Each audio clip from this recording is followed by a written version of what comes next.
जय सिया राम मित्रों स्वागत है आप सभी लोगों का अपने इस YouTube चैनल लाइफ ऑफ सनातनी में। और स्वागत है आप सभी लोगों का श्री रामचरितमानस रामायण के एक और नए अध्याय में। तो मित्रों, जैसा कि आप सभी लोग जानते हो कि पिछले वीडियो में श्री रामचरितमानस रामायण को बाल कांड में दोहा क्रमांक 247 पर समाप्त किया था और आज यहीं से आगे बढ़ने वाले हैं। तो मित्रों, यहाँ पर भगवान श्री राम की धनुष यज्ञ की कथा चल रही है, यानी कि धनुष टूटने वाली कथा चल रही है, जिसमें बहुत ही आनंद आ रहा है। तो मित्रों, इस कथा का आनंद लें और वीडियो को लास्ट तक जरूर देखें। लेकिन मित्रों, वीडियो में आगे बढ़ें उससे पहले हमारा आपसे बस एक ही छोटा सा रिक्वेस्ट है। यदि आप लोगों ने अभी तक इस YouTube चैनल लाइफ ऑफ सनातनी को सब्सक्राइब नहीं किया है तो नीचे जो सब्सक्राइब का बटन दिखे उसे दबाकर चैनल को सब्सक्राइब कर लें, साथ ही दबा लें बेल आइकन घंटी को। चलिए मित्रों, अब बिना कुछ देरी के वीडियो में आगे बढ़ते हैं। जय सिया राम। यही विधि ओपेजे लक्षिता बे सुंदरिता सुख मूले तदपि सकोच समेत कभी कहीं सिए समतुल। इस प्रकार का संयोग होने से जब सुंदरता और सुख की मूल लक्ष्मी उत्पन्न हो तो भी कभी लोग उसे बहुत संकोच के साथ सीता जी के समान कहेंगे। जिस सुंदरता के समुद्र को कामदेव मथेंगे वह सुंदरता भी प्राकृतिक लौकिक सुंदरता ही होगी, क्योंकि कामदेव स्वयं ही त्रिगुणमयी प्राकृतिक ही विकार हैं। अतः उस सुंदरता को मतकर प्रकट की हुई लक्ष्मी भी आप उपयुक्त लक्ष्मी की सुंदर की अपेक्षा कहीं अधिक सुंदर और दिव्य होने पर भी होगी प्राकृतिक ही। अतः उसके साथ ही जानकी जी की तुलना करना विवेक के लिए बड़ी संकोच की बात होगी। जिस सुंदरता से जानकी जी का दिव्याति दिव्य परम दिव्य विग्रह बना है वह सुंदरता उपर्युक्त सुंदरता से भिन्न अप्राकृत है। वस्तुतः लक्ष्मी जी का अप्राकृतिक रूप भी यही है। वह कामदेव के मथने में नहीं आ सकती और वह जानकी जी का स्वरूप ही है।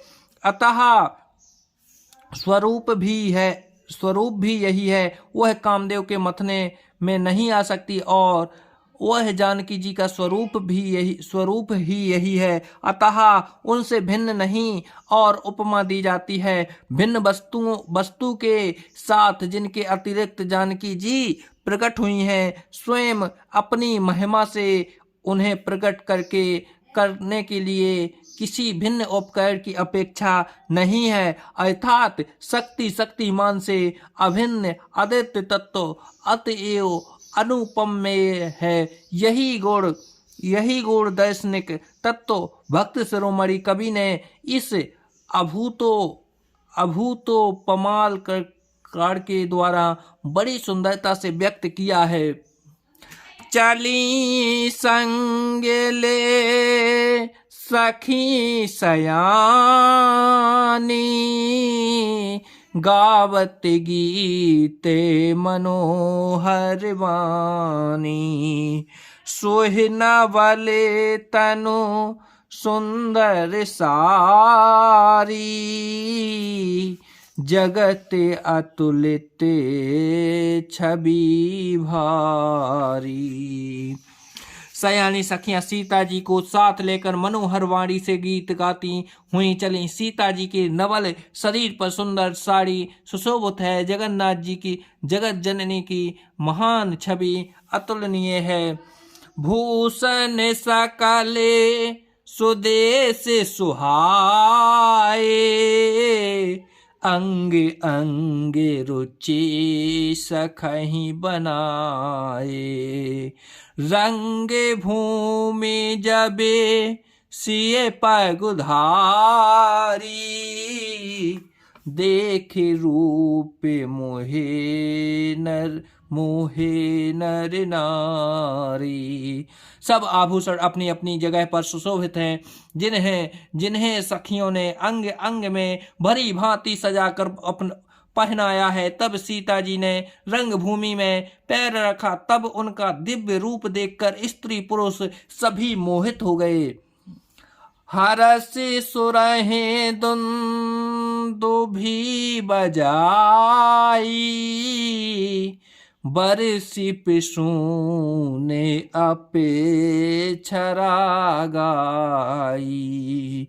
पाने सरोज सोहे जयमाला, औ चट चितय सकले भुआला। देवताओं ने हर्षित होकर नगाड़े बजाए और पुष्प वर्षा कर अप्सराएं गाने लगीं। श्री सीता जी के कर कमलों में जयमाला सुशोभित है। सब राजा चकित होकर अचानक उनकी ओर देखने लगे। सिए चकित चिते राम ही चाहा, भय मोहि बसे सब नर नाहा। मुनि समीप देखे दो भाई, लगे ललकी लोचन निधि पाई। सीता जी चकित चित्त से श्री रामचंद्र जी को देखने लगीं। तब सब राजा लोग मोह के वश हो गए। सीता जी ने मुनि के पास बैठे हुए दोनों भाइयों को देखा तो उनके नेत्र अपना खजाना पाकर ललचाकर वहीं श्री राम जी में जा लगे, स्थिर हो गए। गुरुजन लाजे समझो बड़ दे, गुरुजन लाज समुझे, गुरुजन लाज समाज बड़े, देखी सिए सकुचान, लाग बिलोकन सकहीं तने, रघुबीर रही और आने। परंतु गुरुजनों की लाज से तथा बहुत बड़े समाज को देखकर सीता जी सकचा गईं। वे श्री रामचंद्र जी को हृदय में लाकर सखियों की ओर देखने लगीं। राम रूप अरो सिए छवि देखे, नर नारहीं परिहरहीं में से, सोचहि सकले कहत सकुचाही, विधि सन विनय करहि मन माही। श्री रामचंद्र जी का रूप, सीता जी की छवि देखकर स्त्री पुरुषों ने पलक मारना छोड़ दिया। सब एकटक उन्हीं को देखने लगे। सभी अपने मन में सोचते हैं पर कहते सकचाते हैं, मन ही मन में विधाता से विनय करते हैं। हर विधि बेगे जनक जड़ताई, मति हमारे असी देखे सुहाई, बिनु बेचारे पनो तज नर नाहू, सिए राम करे करई विबाहू। वे विधाता जानकी की मूर्ता को शीघ्र हर लीजिए और हमारी ही ऐसी सुंदर बुद्धि उन्हें दीजिए कि जिससे बिना ही विचारे किए राजा अपना प्रण छोड़कर सीता जी का विवाह राम जी से कर दें। जगो भले कहीं भाव सब काहू, हट कीन है अंतहु और दाहू, यही लाल सा मगन सब लोगू, वरसाओ रे जाने की जोगू। संसार उन्हें भला कहेगा क्योंकि यह बात सब किसी को अच्छी लगती है। हट करने से अंत में भी हृदय जलेगा। सब लोग इसी लालसा में मग्न हो रहे हैं कि जानकी जी के योग वर तो यह सांवला ही है। तबे बंदी जने जनक बोलाए, बिरदावली कहते चली लाए।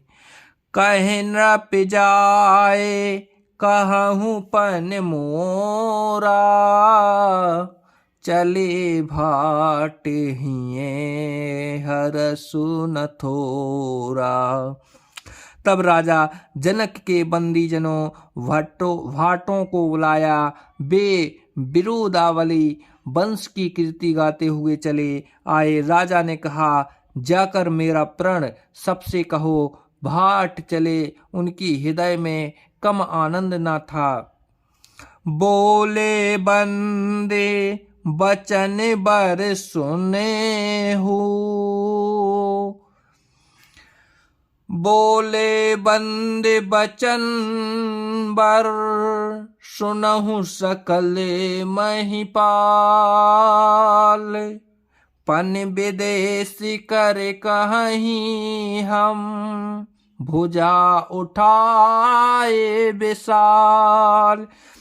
भाटों ने श्रेष्ठ वचन कहा है। पृथ्वी की पालना करने वाले सब राजागण सुनिए, हम अपनी भुजा उठाकर जानकी जी का विशाल प्रण कहते हैं। तो जय सिया राम मित्रों, यहाँ पर जानकी जी का क्या प्रण है आगे सुनेंगे कल के वीडियो में। जब तक के लिए जय सिया राम मित्रों, यहीं से फिर आगे बढ़ेंगे।